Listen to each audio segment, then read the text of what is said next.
Alright, guys, I'm back with another live session, and today's topic is so interesting, and I can't wait to share with you. So, without any further ado, we can get a start on sharing the insights. So, I want to take a little moment to introduce myself. My name is Shubhrata Das, and I am a dental marketing, business and brand development consultant. Uh, Specially, I am focusing on solo practice owners, small and medium sizes practices. This because of my journey is also the beginning phase, so I want to help to grow. uh, I'm working with the beginning stage of practice owners and the dentist. So the marketing things that I do most of the time, they talk about that the healthcare and the communication system and how it can be enhanced. And you know that it is kind of process of building awareness, right? And oftentimes that I see that a lot of mistakes when it comes to we do not consider when that is the essential part to um, running a practice, running a clinic, right, running a dental office. And most of the time I say that especially that solo practice owners, they miss that the part of marketing part, and they don't take this seriously. But when it comes to they think that that is growth matter, and they wants to attract more patients, and that is the thing that I think that they need to take marketing consultation and something like that.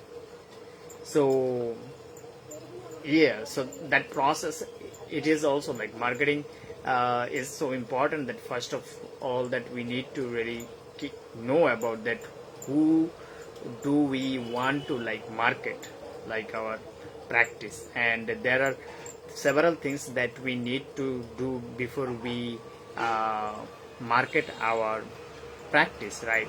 So before we market that, we need to have some uh, understanding of brand.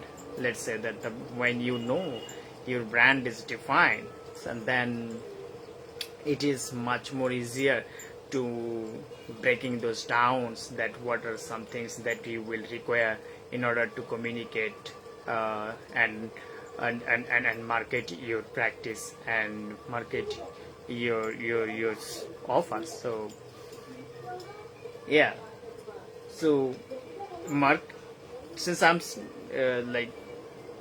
talking about this, that like it is a brand building thinking, right? So oftentimes we don't care about that. These are the things that we really need to look at. So here I am going to today talk about that. If you follow these steps before you do any kind of marketing investment or marketing actions, you can actually need to consider this when it comes to market your practice. So first of all, that the thing is that we really, you know, that as a a clinician and as a dentist, that it is your not job is to understanding the human psychology. So it is all about marketing is kind of all about human psychology, the way that we can build a human relationship, human connections. And you create that the relationships by giving them uh, the true information about your uh, your as a person, as your expertise, that the things that connect with.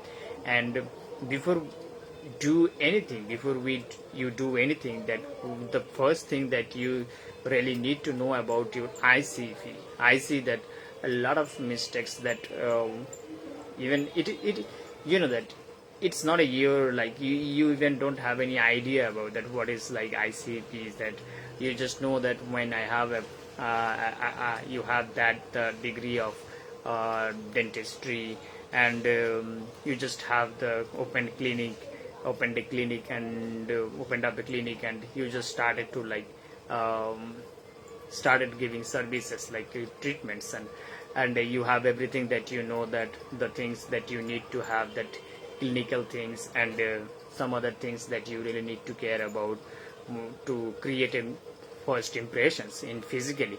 But your brand is the most important thing that holds your reputations, and it's communicate with your patients, with your audience, right? So when this part you do look very carefully, and it gives you more even inspiration, even you find some form of like clarity, that you can actually communicate with them clearly. And there are like several marketing touch points and applications that we do use. So when we see that the alignment of our brand, it makes much easier to do that marketing. It helps us our marketing effort easier, right? So like one of the first thing that you can define first, that your ICP, which is like customer profile, uh, ideal customer profile, right? We all know that everyone that you have, I always uh, share about these things, that I even told you that earlier, when we chose any kind of practice or anything, that business, we create a business, we actually keep in mind that which person, like a single person, or it can be a group of people, a group that you want to serve, right? So when you know that their behavior, their interest, and their cultures, and the personality, and their interest, so that can help you to actually to understand their pain points, and it gives you like a lot of clarity, that when you craft, and it will like instantly make you like stand out from your competition, right? So you know him. So when you like care of those things, and they your patients and your ideal customers, your patients can actually relate on this, and she feels the resonance, so it makes much easier to like build rapport and build trust, right? So ICP is like most important factor for your if you are like thinking about to like start your practice, even you are now doing also the practice, but you are not sure that what is your ICP profile look like. And it can be like you can filter out that their profession by their profession, their job title, right? And that's how it can help you like give more clarity that who the people that you are targeting, right? And you are trying to communicate. And when you know that your ICP, who they are, who are they, so and then you like uh, the one thing that you need, the second thing that you can also consider about UBP, which means that unique value proposition, right? So uh, as I mentioned earlier, that everyone have their different kind of like similar propositions, that everyone using that their clinic is like clean, and they have a high tech like equipment, and some other things that you can name it. So it's an easy way to like it sounds like pretty much similar. I hope that makes sense. So what makes you like unique a person in the practice, right? In about your practice and the and your office. So how do you like define this? So it's like a simple unique task of your practice. When you add some uh, personalization task, it can we have your sense of humor, is anything that you are interested in, you as a person, that how you do, if any, have any active other activities. So it gives them like an impressions to that it's you are like an unique person, and you have a different interest and different personality, so it shows, it reflects. So having that value sets, even this is like a one way, and another way that you can also uh, like position yourselves, right? And let's say that it can be in your clinical expertise. Let's say there are several clinical minor part there, are like someone have like it's different part that someone like and good at like general dentist, and someone like good at like surgery. And that there I don't have like much understanding of that different categories of like the expertise. There are some several details parts, and that few dentists are like expertise on those particular area. So if you can like uh, understand this part, you are like very specialized. So you can also define that these are the things that you are specialized, and it makes it stand out, and it holds your unique value proposition. So these are the things that you really need to like, two things that you know your ICP, and then you know your UBP, right? It's all about like I'm telling you not to like before you market, and if you are thinking about that you uh, like building brand and your reputation matter, right? So and the third thing that I see that a lot of people like choosing their brand name, and that there is everything like sounds look like sim, right? And they are keeping their name by their practice them by their name. Yes, it's okay that it gives a personalized touch, but when it comes to like when you are scaling your practice, and you know that you might need someone else, some other dentist else, and you can hire other dentist as well. So it not, doesn't gives a sense of like branded sense. So you, when you chose a like corporate name, so it gives more like an positive impressions to look and feel like a brand, right? So this is highly recommended. And if you like choose as a design perspective, when you keep your brand name also short, and it gives like uh, it helps to like create, whether give a personalization touch, even it is help us to apply uh, this identity to like place or in any kind of applications, right? So naming your it is like kind of strategy that how it like the sounds hears, and it also holds our memory, and it the possibility that you have, you can stay top of your the customers and patients mind. So it can be easy to memorable. So the things that you should really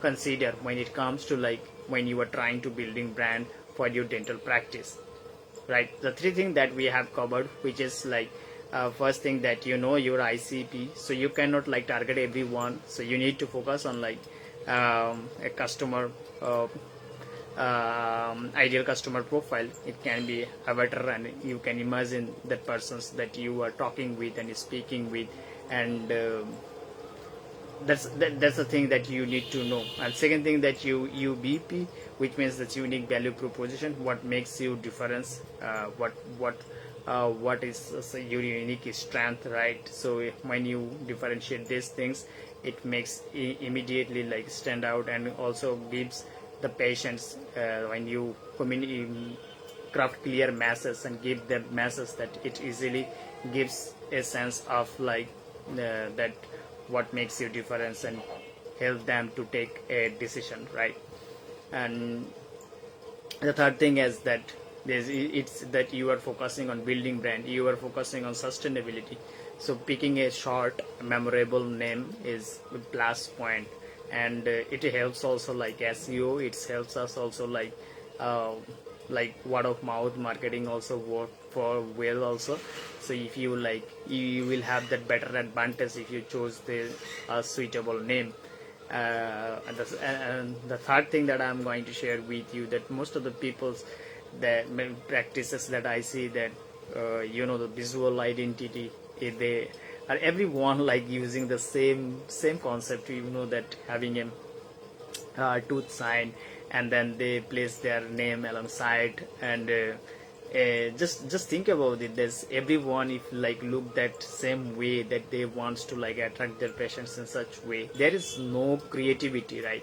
So why not you just using your creativity? So along, that you have a brand name, and you have that your messages as well, some visuals as well. So it is highly recommended to you that you give so much value when it comes to like minimalizing your communicating your value in a minimal way, that instantly gives a sense of like genuineness and uniqueness. So having a strong visual identity, it gives you so much benefits as well. So people it's like, and like your hand shaking with your patients, it's the first impressions of your brand. I see that a lot of mistakes on doing this kind of when it comes to like designing their visual identity. And I will share some of the like visual identity designs, a like book, worksheet, that you can also know this, that how it helps to build a brand. And it attracts more patients, right?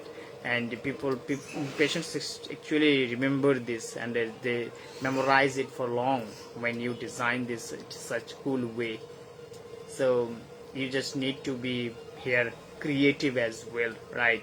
So these are the things, that visual identities, that when you have the four things, that when you have, and the you have the clear messages as well. So I'm not going to like make today's videos very long, so I'm just sharing with you some basic thoughts, that when it comes to like when you are starting your as a solo or dental practice owners, and even you are thinking to like scale your starting a new practice, so you can also consider this, that building your brand and holding your reputations. So these are the things that you really need to care about.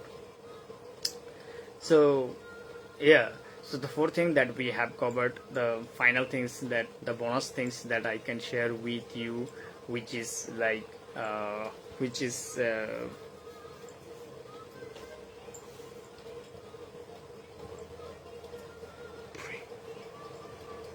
UBP, right connection, authenticity. So the guideline, the next thing that we can share with you at this moment, I cannot remember. So the creativity things, clear messaging, right connections, authority, attention. So when you have that simple framework, so I just wanted to like share a simple framework. It's not it's kind of like a bonus bonus thoughts for you. So when you have that that brand is this kind of feeling, and when you have the social media platform, the the formula, when four step formula to like promoting and attracting new more patients, right? So your brand is like a feeling, like, and it is created the right connection, and you become an authority, and it helps you to grow your practice. So when you focus on the people feelings and the right connections, I mean, when you connect with you like ICP, and you act like an authority to position your brand, especially as a solo practice owners. So it is attractive, and that's build trust, and which helps you to like become a successful like practice. And this is how you can actually, that these are the things that you can consider. So in order to like building your practice brand. And then you can also, that when you have that, you can set a marketing campaign, or you can develop other marketing touch points. Let's say that you have optimized profile,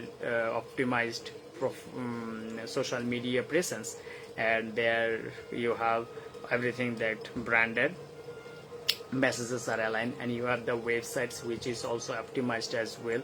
So you that also look, give the first impressions of that everything has a consistent consistency. So when you do that, there are the other way that you can promote your brand in locally more personalizing way. So you can also like use the techniques that get help of the Google ad. Also you can also promote your brand on like setting a marketing campaign and the content is strategy, or through sharing your brand story and creating an ad campaign. So you can also actually attract more patients. Obviously more patients means you have to be also have a number as well, that how many patients you can serve every month. So based on that you can actually run campaign and you can get the outcome, and that is going to be more effective way, and it is going to be more sustainable. From my experience I can say. So like if I share with you that I have developed also a framework of building brand, that how you step by step can do this, the brand and the guideline that you have to maintain. So if you want to like interest to learn about this, I would love to like share with you a case study that I have done recently for a client. So you can see that and check this out. So you will get lots of insights of that how actually that brand functions. So that is what for today, and I hope you have found something useful, and let me know that if you want to cover me any kind of topic that I will you want to watch, you want to get help. So I would love to help. Or also that if you are also like stocking like any a way that stocking you need help, like I'm offering you a free marketing consultation. So you can book an appointment. I will drop my link in the comment. Also you can DM me, like I'm 24 hours available, so I will be like reply you as soon as possible. So I hope you have a great Sunday, and I will see you in the next one. Bye.